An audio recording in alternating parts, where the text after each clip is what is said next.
जगतर नाथ श्री जगन्नाथंकर रही अनेक महिमा जाकु जी जेपरी भक्ति मनरे डाकिला से भक्तर डाक से भली सुनी थाए।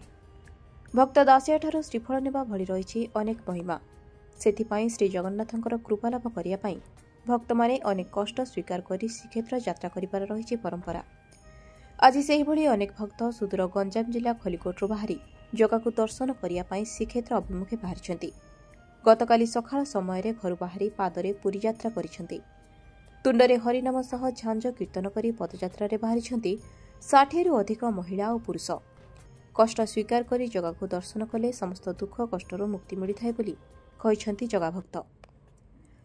आम आज को आज्ञा 5-6 वर्ष है आम जगन्नाथ पाक इंडिया पदयात्रा कर जाऊँ समस्त कहीं जाऊँ आम गलु प्रभु भगवान पाक जाऊँगी आम तो प्रभु पाक जा गोटे पदयात्रा गोटे भारी खुशी ना आ बस तो समस्त जामती कर सब जाऊँ भजन भजन कर जगन्नाथ कालिया ठाकुर से हूँ समस्त ठाकुर से हूँ हर्ता कर्ता यही जो करोना बेमार जो सेपटू आगे आसलु से भगवान आगे आमको पारी कर देश को से जय जगन्नाथ देशर मंगल कर हरिओम जय जगन्नाथ जय जगन्नाथ।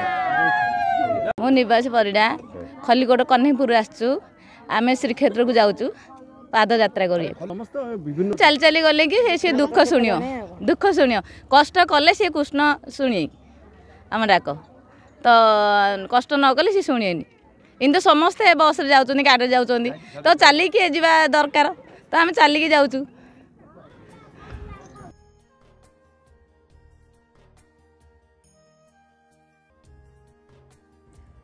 टांगीरू अनंत कुमार प्रधान को रिपोर्ट IOIA न्यूज।